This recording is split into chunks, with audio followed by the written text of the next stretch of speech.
Sveicināti, dārgie skatītāji! Ir 4. februāris un šodien Daugavpils teātra eksperimentālajā zālē pirmizrādi piedzīvos Jura Joneļa režisētā izrāde Purva Bridējs. Ar jums kopā esmu Aizgāds Timfejus un kameras otrā pusē Džēna Saulīta. Un kamēr es šeit vēl gaidu skatītājus, jūs varat paskatīties, kā mēs gatavojāmies izrādē.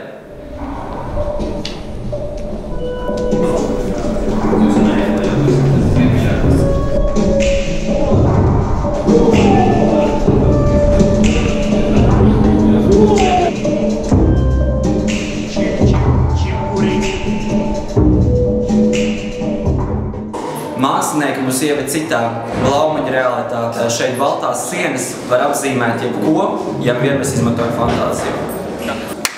Kreisā roka, sekojiet manai kreisai rokai un ejam!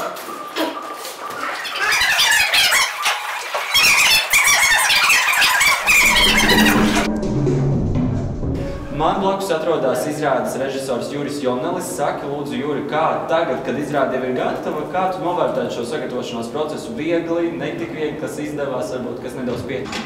Process bija tā, kā tam bija jābūt, tā kā pēc lūgas nosaukuma, ar novēls nosaukumu Purva Bridējs I. Un līdz ar to gāja visādi.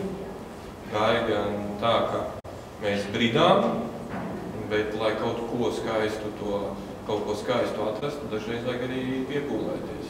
Lai dzērvenītu to īsto dzērvenītu atrast tajā purvā, vajag atrast īstos ceļus. Es gribu uzreiz pateikt, purvs uzreiz visiem liekas kaut kas slikts, bet es to uztveru patiesībā kā varbūt pat kaut ko labu, pat īpašu, jo tādā veidā mēs spējam pārbaudīt savus spēkus un iziet kaut kam cauri, lai atrastu to vērtīgo, un tad mēs to vērtīgo varam novērtēt.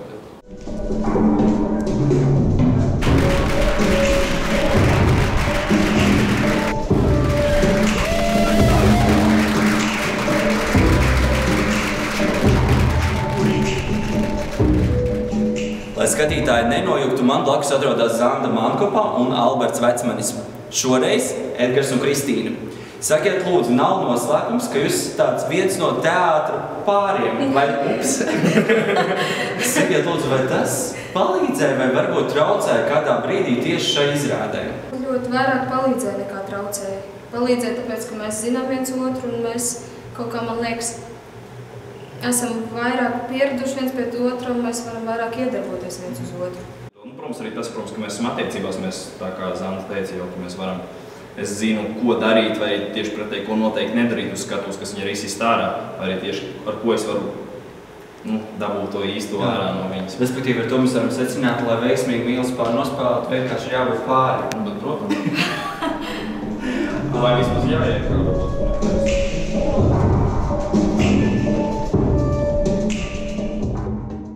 Skatoties izrādi, līdzi gāja filmu. Interesanti katrā gadījumā. Tā izrāde man ļoti patika. Es biju lasījusi, dzirdējusi, ka būs tā ļoti moderna, varbūt abstrakta, bet patiesībā Blaumanis tur bija. Un 100% bija Blaumanis, un arī izrāde bija ļoti emocionāla, modernas, spēcīgas detaļas, kas palīdzēja atklāt arī to, ko Blaumanis ir gribējis pateikt Kristīnas un Edgara tēvu. Pats galvenais, lai arī pēc 10 un 20 gadiem arī zinātu, ka bija tāds Rodolfs Blaumanis. Viņš sarakstīja arī darbus, kuri interesēs jaunatni, arvien vērtības jau nepazūd. Interesanti, kā jaunieši to skatās. Ja sākumā tu gaidi, ka uz kur pusi aizies, bet man liekas, beigās, ka tomēr kaut kā jūt, ka jaunieši saprot, par ko viņi runā, jūt, ka viņiem Blaumanis arī nav novecots. Un līdz ar to skatītājiem viņš joprojām ir arī aktuāls. Un tas ļoti skaisti tieši jaunieši, tas viņiem. Man liekas, ka ļoti skaisti darbi ir aktīvas. Kā man tiešām Jurim ir labs darbs, tā kā man liekas. Tā ir tiesa, ka Blaumanis katram ir savs. Šovakar gan gados vecāki, gan jaunāki cilvēki pārliecinājās par to, ka stāsts par Kristīnu un Edgaru ir mūžīga vērtība. Atnāciet arī jūs uz Daugavpils teātri un baudiet šo lielisko darbu uz tikšanos nākamreiz.